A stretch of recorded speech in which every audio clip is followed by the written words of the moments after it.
we are going to start with another philosopher. He is the Roman poet Horace. He is best known for his satires and his lyric odes. Okay, his letters in verse, particularly his art, his Poetica, epistle to the Pisces. This book outlines his beliefs about the art and the craft of poetry.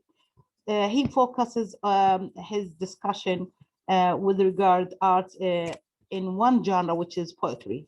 His main contribution to the traditions of the literary theory we are exploring lie in his articulation of the purpose of poetry. Here we have to identify, according to Horace, what is the purpose of poetry. Okay, this is what summarizes the whole article about, or literature in general. It is okay, sweet and useful. He said that poetry is sweet and useful. Horace insists that literature serves the didactic purpose, which had been Plato's main concern. So here we have a similarity with Plato, that the purpose of poetry is didactic, okay, and it provides pleasure. So in this point, we have a similarity with Plato, and at the same time, he differs with him. Let us see how he is similar and how he is different from Plato. The two goals are not incompatible, as Plato had feared. Now, Plato didn't put it this way, okay? He said, yes, it's didactic. We have argument, but the idea that it provides pleasure, this is added by Horace. Poetry for Horace is useful as a teaching tool, okay? Precisely because it's pleasurable. It's pleasurable because when you read a poem, it gives you a pleasure and you enjoy it, okay? This is the best thing that can be summarized about poetry. The pleasure of poetry makes it popular and accessible, and its lesson thus can be widely learned. Now, let us specify the similarities between him and Plato. First of all, like Plato, Horace sees nature as a primary source for poetry. This is the first thing in common between them. He sees nature as a major source for poetry. But this is the difference, the similarity, that he agrees on the idea that nature is the major source. But he differs when he said that, when he argues that the poet should imitate other authors, okay? The idea of imitating other authors was not mentioned by Plato. Plato said that artists in general imitate nature. Horace said they imitate authors in addition to the imitation of nature. Horace, in other words, establishes the importance of poets knowing a literary tradition and respecting inherited forms and conventions, as well as creating new works. Okay, now, except for a few late Roman and early medieval writers who can contribute to the discussion of theories about literature, such as Plotinus and other philosophers at that time, medieval writers, the writing of Plato, Aristotle, and Horace pretty much defined the parameter of thought about literature from the ancient world until the Renaissance. The explosion of art, literature, and science, which we think of as a hallmark of European Renaissance in the 14th to the 16th centuries, promoted not only the outspread of literary texts, including the works of such great writers like Shakespeare, but also a torrent of writings about the purpose, form, and the importance of literature. So we don't focus just on the aesthetic aspect of literature. We also, in this regard, focus on form and the purpose of these works. The Renaissance discourse of literary theory, as stimulated at least in part by the rediscovery of Aristotle's Poetics. Now, in one aspect in the Renaissance is the widespread of knowledge and the movement of translation flourished greatly at that age. One of the books that were focused on is the discovery of the rediscovery, in other words, the translation, I mean, of Aristotle's Poetics. Now, when this book was translated, much of the ideas presented in it influenced the Western culture from that time until nowadays. This is with regard to Horace, who can be best classified as a poet who establishes the importance of poets and the influence of poetry as a pleasurable form of art. Okay, now we'll move to the second critic, Sir Philip Sidney.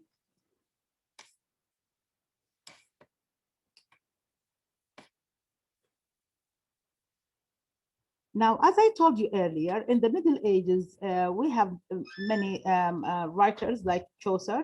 They didn't make any significant contribution to the literary theory. Okay, so literary theory from the time of the Greek and Roman critics or philosophers who discussed the literary theory. In the medieval ages, we realize a stop in the movement of literary theory. But in the 1583, we have, with the appearance of Sir Philip Sidney, we have the movement is flourished again and is back again under light. Actually, Sir Philip Sidney, who was one of the great critics during the Renaissance, has a great effort and we owe a lot for him in the field of literary theory when he introduced his defense of poetic art. Okay, and this person, because of he defending the poetry and the poets, he was under attack by the Puritan critics who followed other critics. Okay, because they think that poetry is a waste of time. In this regard, those Puritan critics are similar in this regard with Plato, who deal with poetry as inferior to other literary forms or other knowledge disciplines. Well, okay. It was based, for Plato, he said that poetry was based on lies and poets are liars. Okay, Sidney's discussion of poetry follows in the path laid out by Horace. He insisted that art serves the dual purpose of instruction and pleasure. So Philip Sidney came back again and insisted that poetry is not a waste of time. It has a great role and play a dual purpose, which are the giving us pleasure as well as a medium of instruction.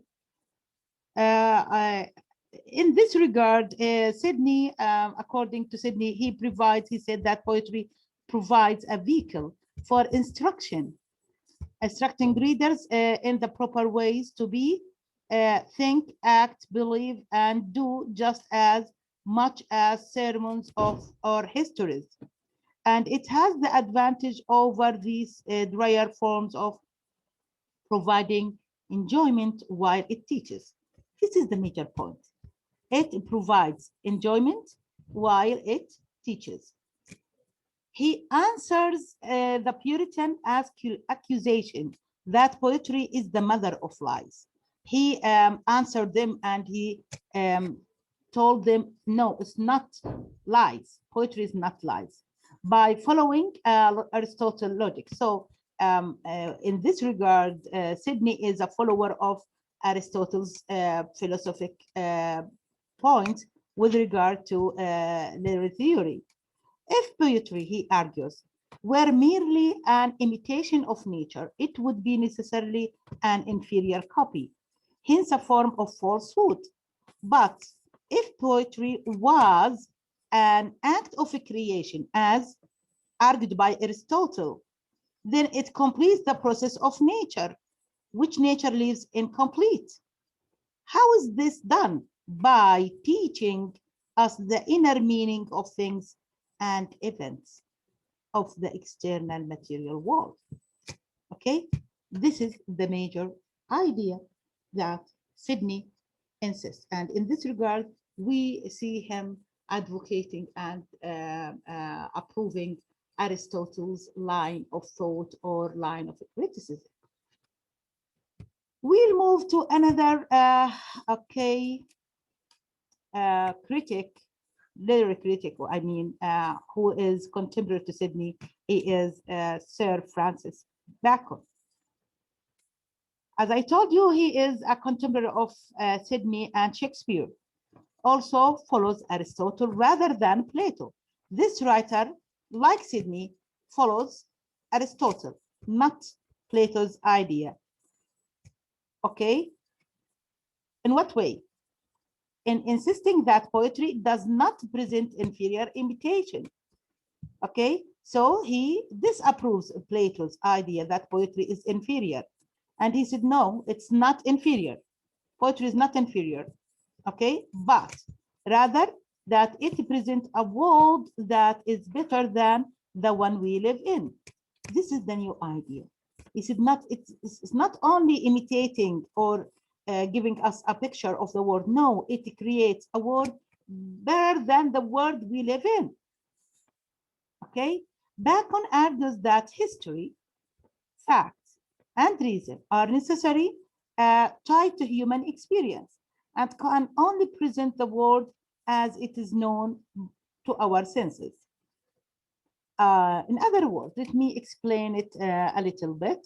Rather than seeing our sensory perceptions as organized by reason or as higher form of a truth, Bacon tries to tell us that imagination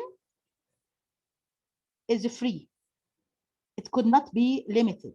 It's not unchanged, okay, by limitation of our sensory perceptions, okay? So our senses cannot limit our imagination, okay? This aspect, this gift, which is imagination, Bacon said it can create a higher form of a truth. In other words, he argues that imagination, unchained by limitations of sensory perceptions or actual experience, and they can create realities and yet manifest it. Okay?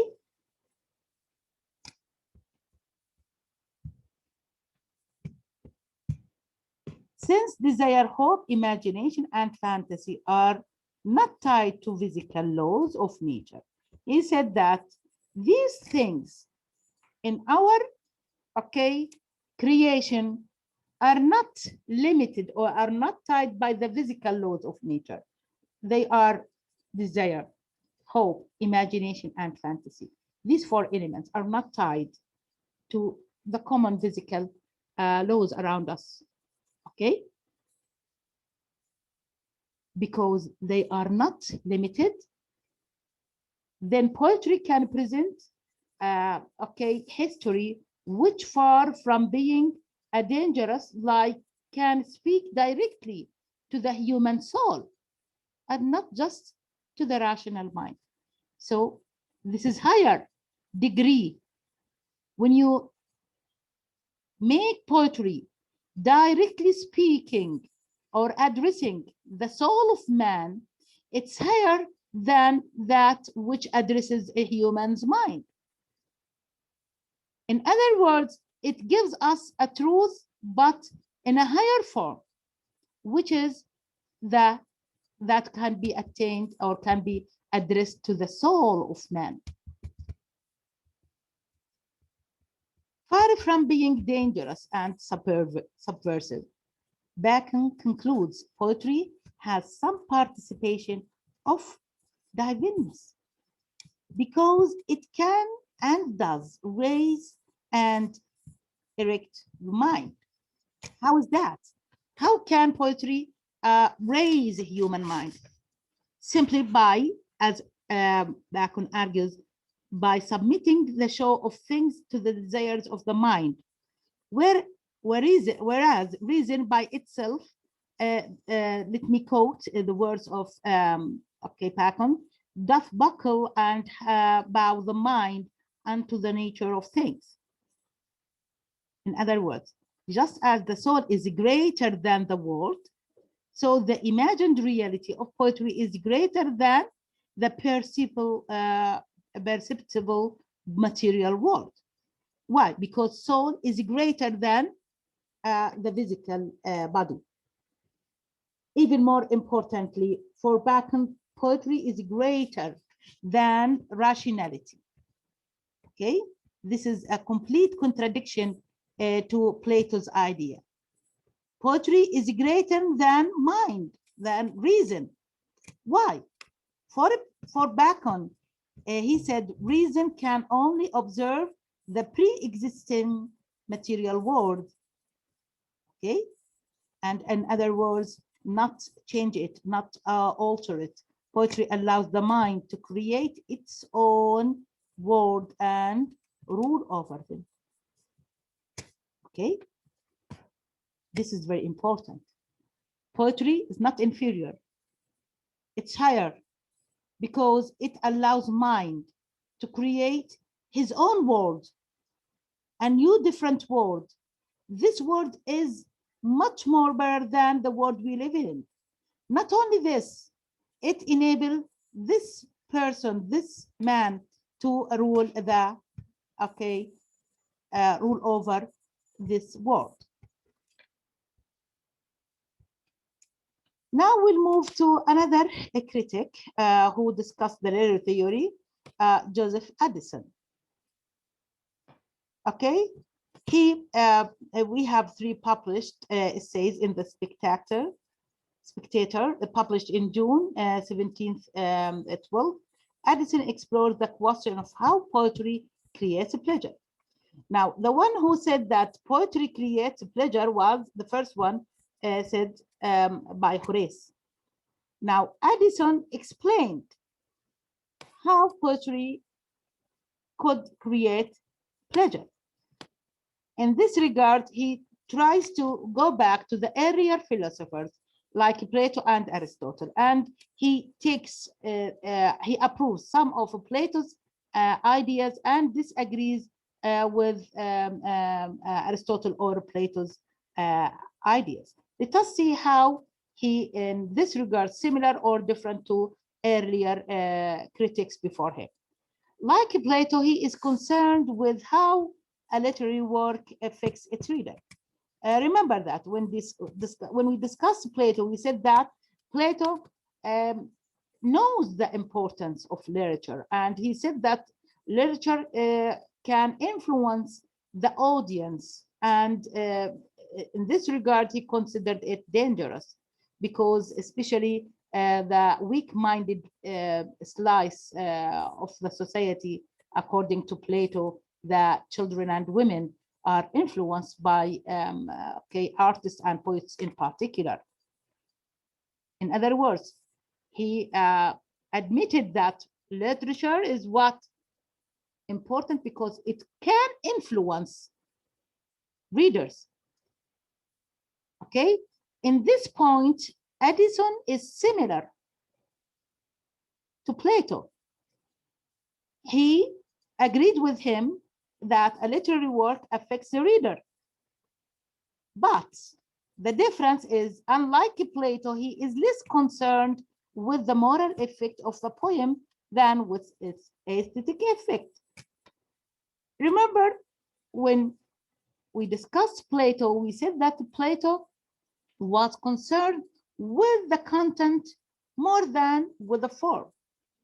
And he said that poets are dismissed of the Republic unless they are committed to the moral code by giving the audience to write about great people as idol for the readers, or give moral instructions or moral lesson.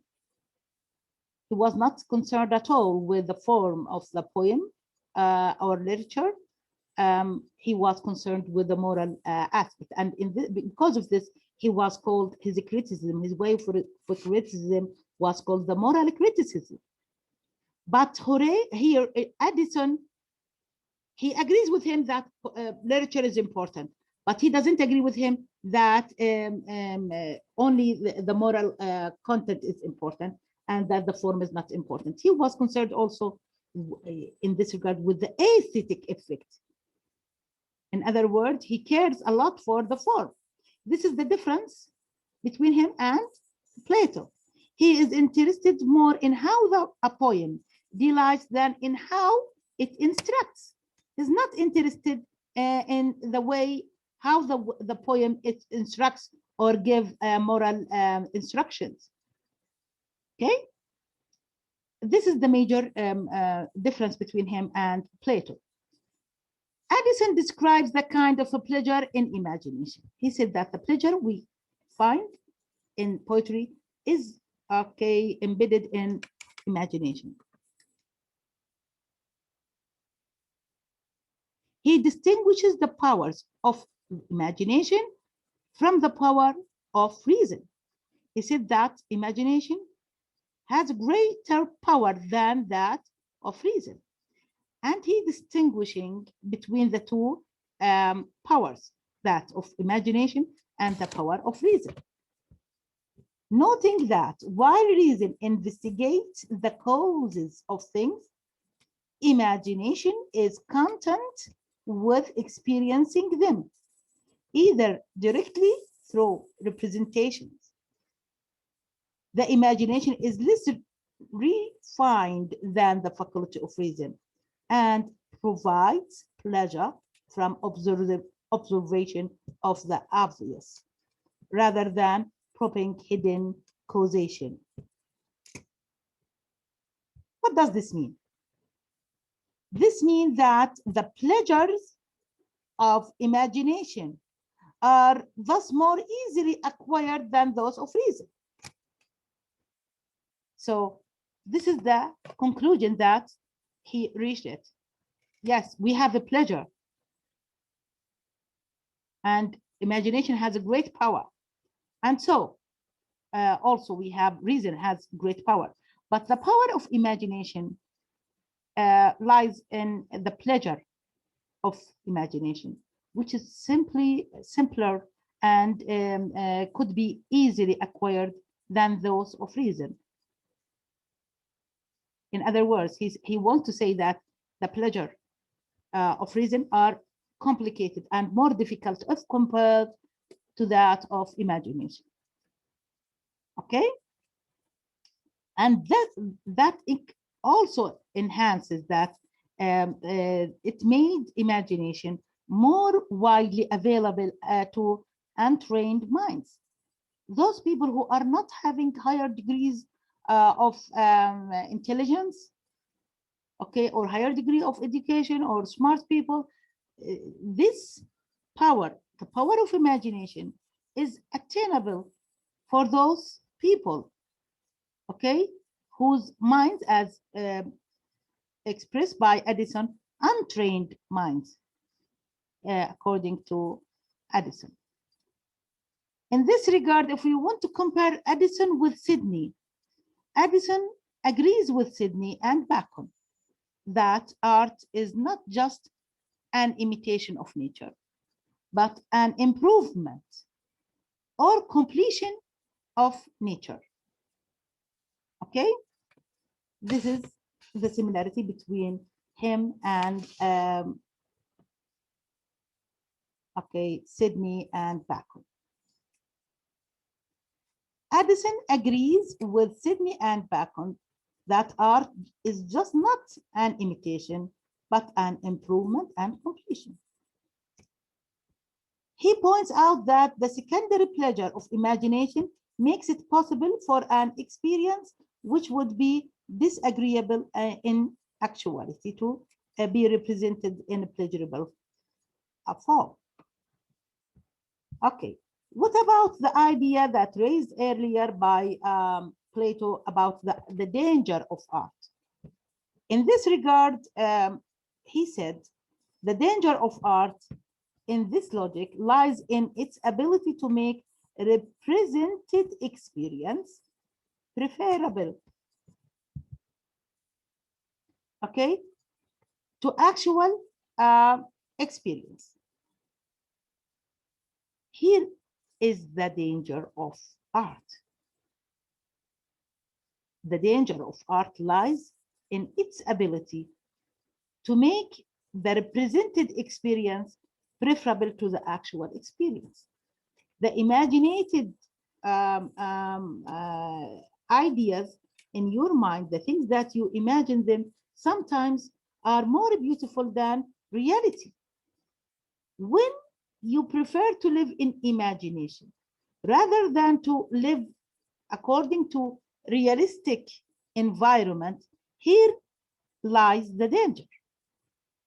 In other words, imagination has the power to make you like the experience that you imagined and consider it more preferable to the real experience or to the actual experience. Now, we'll move to Edmund Burke. Also, like Addison, Burke follows John Locke in starting with the idea that all human knowledge comes from sensory experience. Sensory experience that can be attained by our senses. Okay?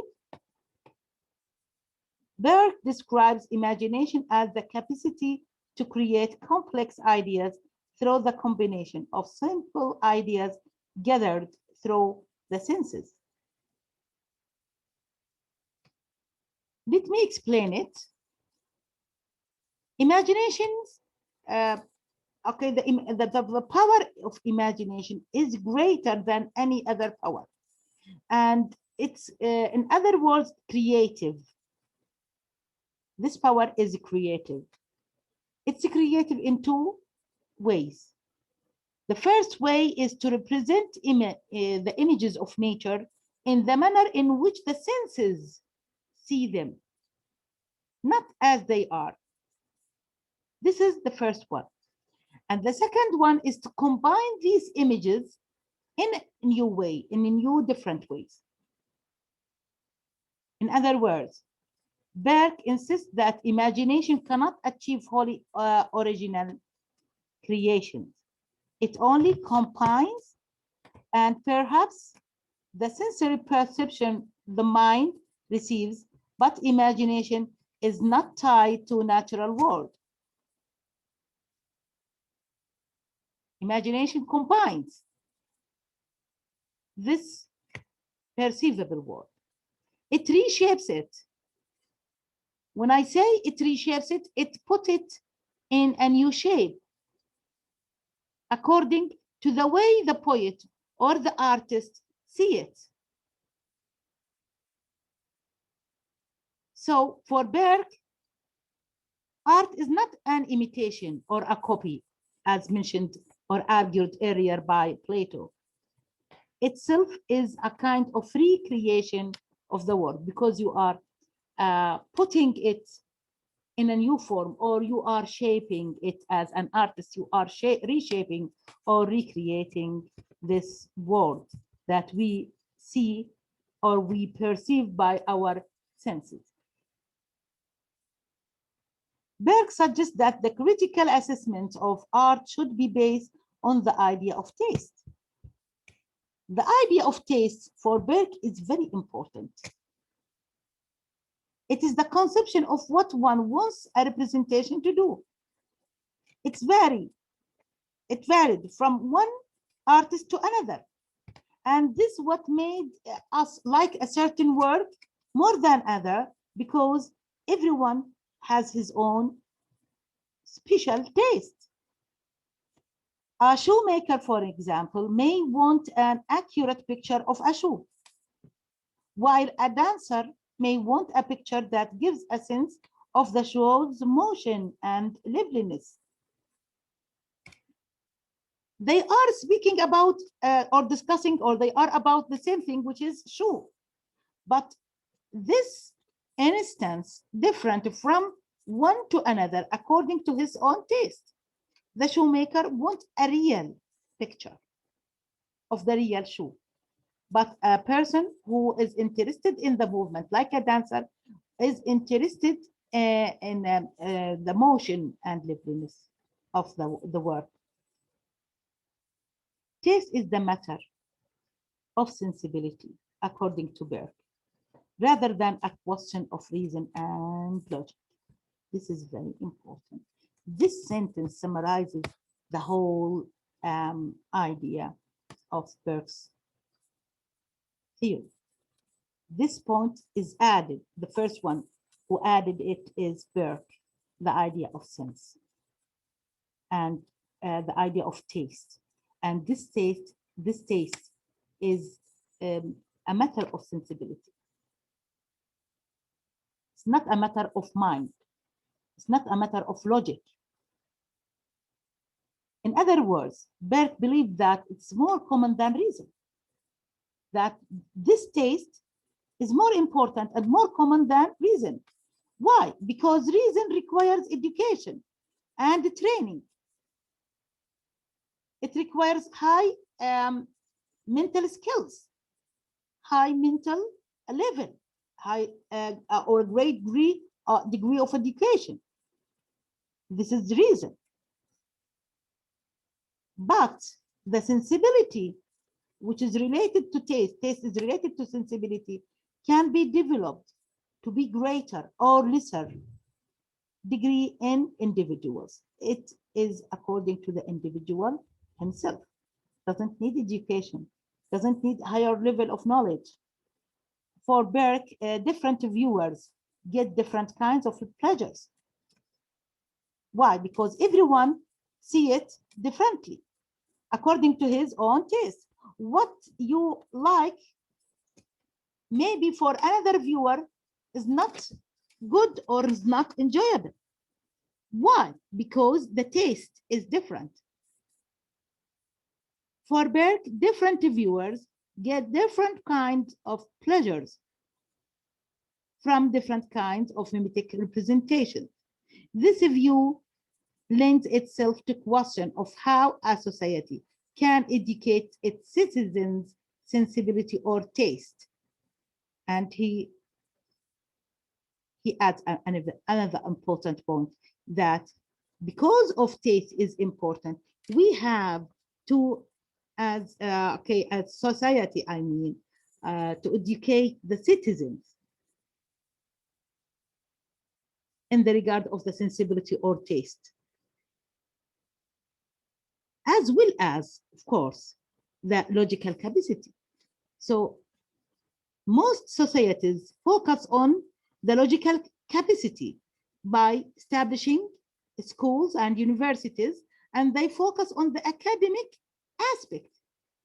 Here, Burke highlights the role of taste and sensibility. He said, like the process of focusing on education or logical capacity, the society must focus on educating the sensibility and the taste of the citizens.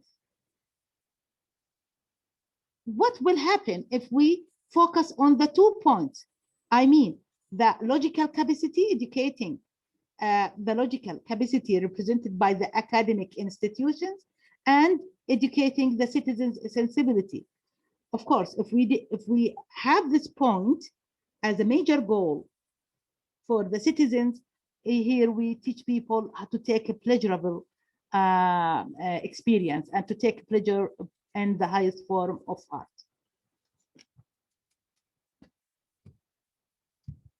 Another critic who discusses the idea of literary criticism and the literary theory owes a lot for him is Samuel Johnson.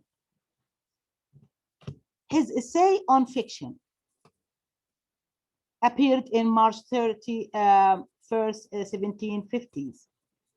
It marked the beginning of literary criticism of form other than poetry and drama.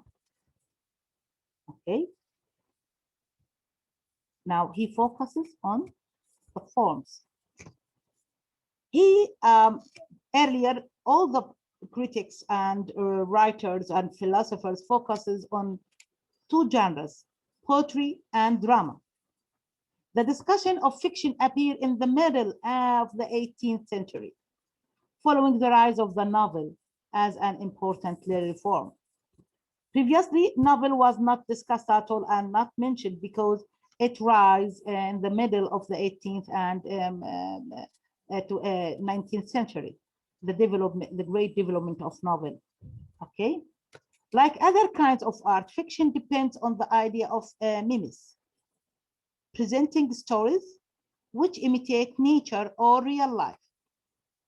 Okay, so the idea of presentation or representation is applicable to this genre, which is novel.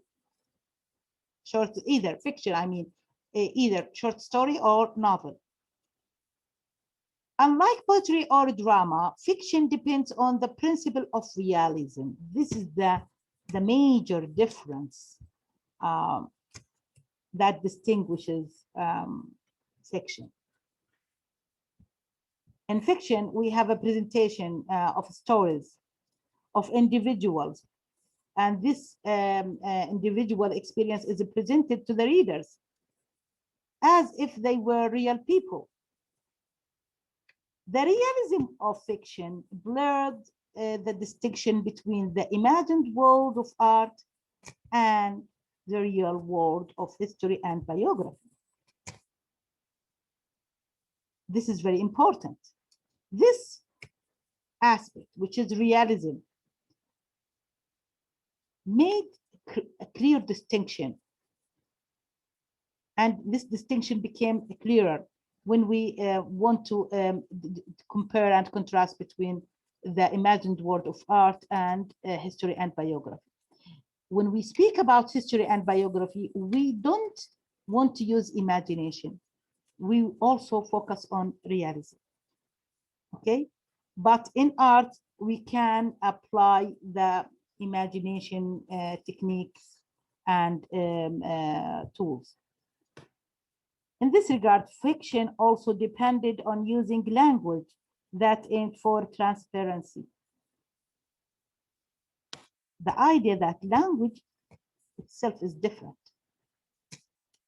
Unlike poetic language, which called attention to itself as a creation, as art or artifice, rather than the language of common speech.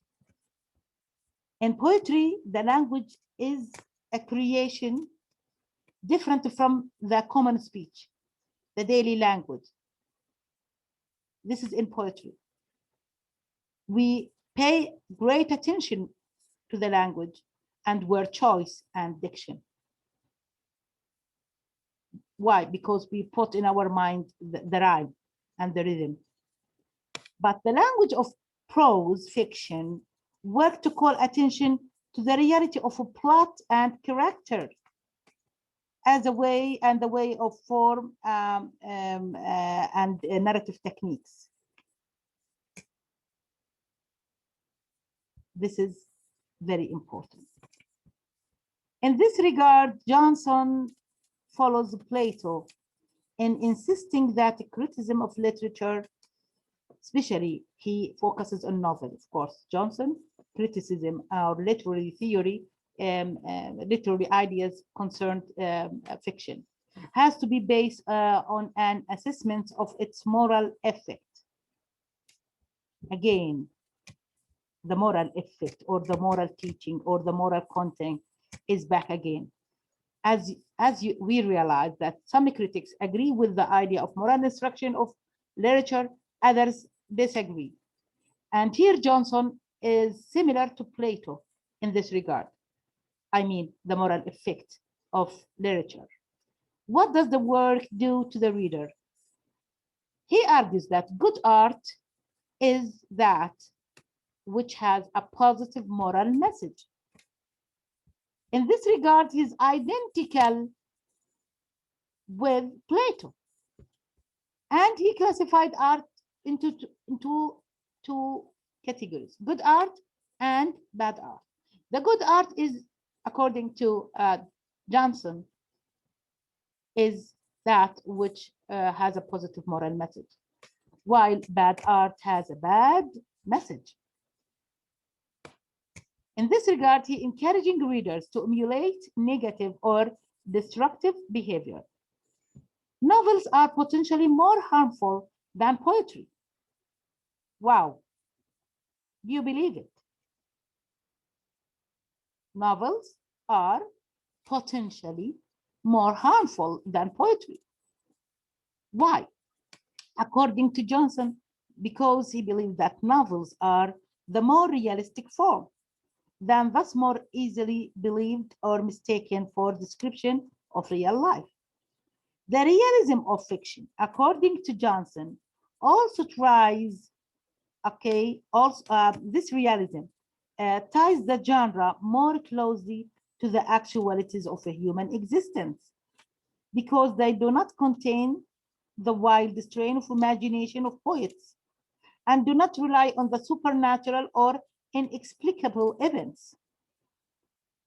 Thus, fiction comes from authors who have direct knowledge of a human nature gained through intercourse with other humans, rather than from writers close away from the natural or normal world and inventing impossible scenarios. What is also amazing is that Johnson argues that any reader can judge the accuracy of the representation and evaluate a novel according to that standard. This is very important because they are accessible and realistic. Novels can be evaluated from the readers. However, Johnson warns and us that, the power to lodge ideas firmly in unformed minds. So novelists must take care to choose noble subjects and positive morals. Again, we are back to the moral content once again. So that novels deviate from nature whenever it is necessary to present the proper outcome where wickedness is punished and virtue rewarded.